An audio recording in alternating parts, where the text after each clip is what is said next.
Well, the Chinese New Year Parade is set for this Saturday. That annual event started back in the 1860s as a community parade, but has grown into one of the largest celebrations of its kind in the world. Floats, bands, and community groups will all be filling the streets for this nighttime parade that is, at its core, an American tradition. In its long history in the Bay Area, the Chinese New Year Parade has been a place for tradition, for celebration, and for family. You know, the parade, I think when we look back in the history of the parade, and there were Chinese participants in a July 4th parade in the 1850s. And I think is that the Chinese wanted to be part of the community, and so they participated and created this parade. And through the years, they created their own parade on their own celebration rather than just a July 4th. But for the Chinese American community, the parade has also provided something more. It is very important as a Chinese American, because we have this big parade. We get a lot of attention. This is our soapbox once a year when we can interpret our history, our culture, and our traditions. And because of the parade, teachers all around the country says, oh, it's that time of the year. It's time to bring out the curriculum about Chinese and the railroad and all the other things.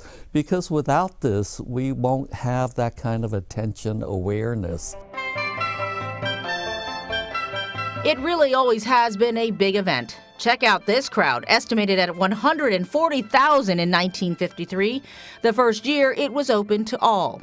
It grew even more when the Chinese Chamber of Commerce took it over in 1958. Both Wayne Hu and David Lay have spent a lifetime with this parade, from participants to parade directors, and they've watched it continue to grow when KTVU started broadcasting it in 1987.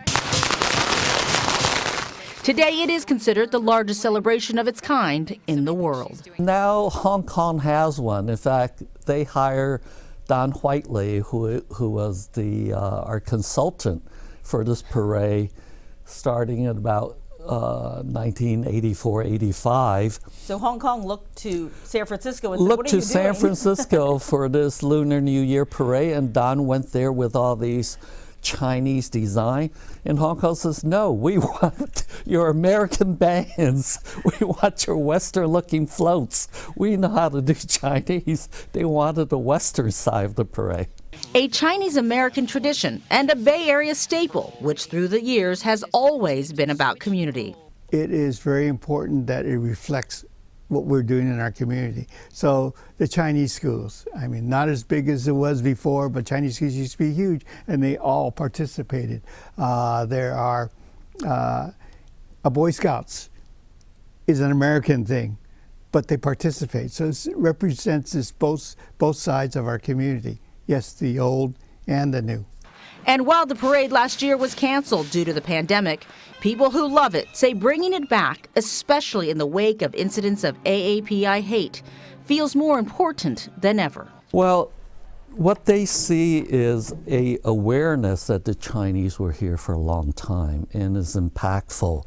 What they don't see is the deeper culture they end up with. I think it's important to bring back a tradition. The tradition continues. And so even my grandkids think, oh, this is our parade. And I think that is an important link between generations. And KTVU is a proud sponsor of Saturday's Chinese New Year Parade in San Francisco. You can watch our special broadcast of the parade 1 week later right here on KTVU. Look for that on February 26th.